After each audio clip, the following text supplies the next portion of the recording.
about this, that the politicized version of Islam is the real problem at the moment. Most faiths take a long time to sort of work themselves out, to be interpreted, for people to drop verses that aren't any good. Christianity and Judaism, many centuries ago, got through this process of dropping the wicked and the violent verses. Islam has to do that now, and it has to do it fast. But isn't that compromising your religion, editing it for the times in which you live? Isn't that let's see what people think about this. Yeah, I'm sure you'd like to say something.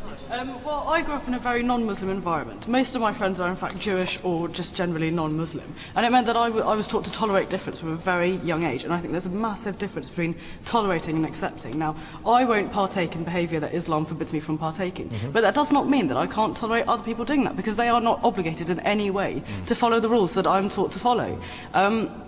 And whilst you might not accept things that other people do, you have to at least tolerate it, especially in today's times and in this country as well, where there is such a diversity of behaviour and beliefs. You must tolerate it, even if it's just putting on a face. Yes, you say. Go on. Yeah, you were talking about sort of editing your religion for the times. You're saying that it compromises your religion. Religion is simply a way of understanding the world. Surely it must adapt as the world adapts, otherwise it shall die out. Exactly. Yeah. Exactly. What is this? Let's get to apostasy as well. And we've got a gay Muslim to speak to us, although you don't believe isn't. Well, some people think you're an oxymoron, Anjem, as well. You know, just a moron. So let's not call each other oxymorons. But, you know, that's why he's in disguise. I want to ask about apostasy, the abandonment of faith. If God is so great, and who's to doubt that he is, he's also extremely touchy, isn't he? No, the fact is that we have been given the Sharia to live our lives in every aspect and every department of our life. So that includes, for example, how someone embraces Islam, and that includes rules which apply to those people who leave the fold of Islam. Why kill them now? Why not wait till the final judgment? That's like a double whammy. But the thing is, kill them so badly, kill them twice. At the end of the day, that the best one to determine how you should live your life, how you should function, how you should satisfy your instincts, your desires, and your feelings, is your Creator, Allah subhanahu wa ta'ala. And even in the realm of punishment and crime, He is the only one who can determine what the punishment should be, and we should implement it not as if you like, taking some kind of revenge, but as implementing the divine law of God. In trying to please Him. For the vast majority of good-minded people that are watching this show, I want to make it absolutely clear. Anjem Choudhury does not represent Islam, he does not represent Muslims, he does not represent decent human beings. Yeah? He has no right to interpret the Sharia sitting on this show here, and I just want to make that very clear, that this is an example of an extreme fringe that described the 9/11 bombers as the Magnificent 19. He used to head a group that's now been prescribed under terrorism legislation. Who support the American government and the British government. He should not be here talking on behalf of Islam. Okay, let's get it back. Otherwise, you're a munafiq and a kafir. Anjem Choudhury, let's show some respect for these people, please. Hi there.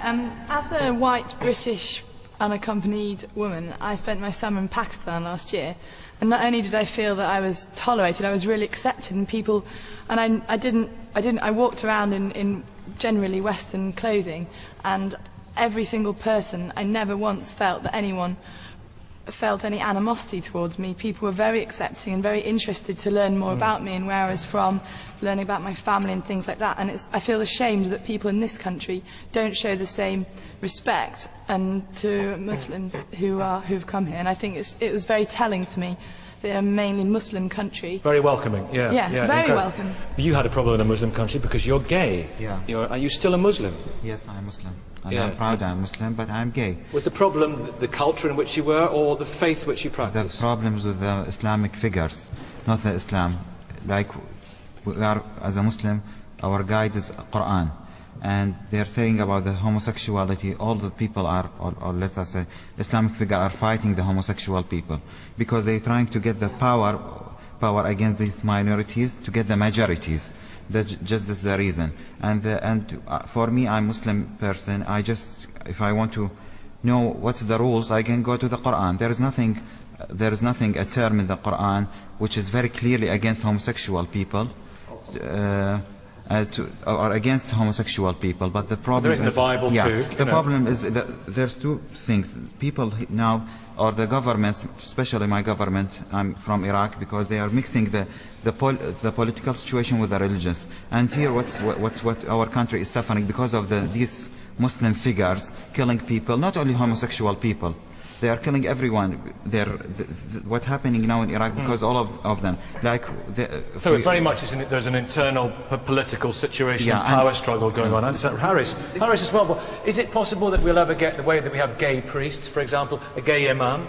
I've never seen a gay imam. The first and foremost, openly gay, obviously. I've never seen an openly gay imam. Islam as a faith, as a religion, first of all, the Quran says very clearly that Islam is an advice for yourself, for the individual. So first of all, I have to focus on being a better Muslim from my perspective, the way that I believe. And one of the things I absolutely hate, Nikki, is that when political movements, just as they did in Europe in the 1930s, wanted to determine the perfect Aryan race, the perfect German, or the perfect person that believed in a particular political viewpoint, we now have political organisations that call themselves faith-based Muslim organisations or Islamic organisations that want to determine who and what is a Muslim. And that's something I have a problem with. There is no such thing as one particular type of Muslim. The Quran says there is no compulsion in religion. It's determined by the Sharia. You see, there's no such thing as political Islam. There are 73... For your information, Harris, the Sharia was implemented for 1,302 years on a political level. Al-Azhar University... Can I just say to the man over there, when he says gay Muslim, there's nothing about gay... There's nothing about being gay in the Quran. What about the story of Lut alayhi salam? Why were the people cursed and why were they destroyed? There's no punishment in the Quran. Okay, wait a minute.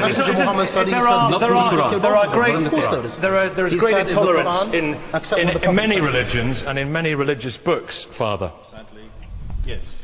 And I was interested in what Douglas was saying earlier, and I agree with him entirely, that the problem, and with our friend over here, is with the politicisation of religion. There are incidents in our Christian history of which we are ashamed, and which, for example, you talked about the Crusades and Urban starting them. Well, John Paul II spoke at length about that and our sorrow for that. It was a product of its age, and there are various reasons why you can come up with why they happened. We've talked about different eras, but the politicisation of a religion is very dangerous. So, for example, I'm a Catholic, but I did not support anything that happened in the name of the Catholic Church in Northern Ireland, for example.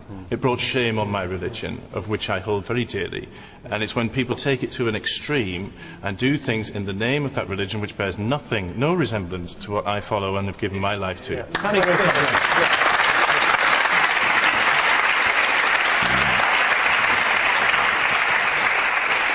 Do you think it's, in any religion, it's the empty vessels who make the most noise, that cause the most harm when it comes to the image of that particular religion? I think religion as at extremes is actually it's anti-religion. I grew up as a Methodist, and now I'm not sure I have faith. I'm somewhere between an agnostic and an atheist. I'm not really sure where I am. But for me, it's about living a good life. And I know many people who go to church on a Sunday and would call themselves Christians or would say they have a faith, but then don't live the rest of their life like that. And I find that much more upsetting than, you know, it's about how you show yourself, and it's being a good person. It's people who screw up everything in this world. The world's a great place, but it's people who damage it. Douglas Murray? And if I can say so, I mean,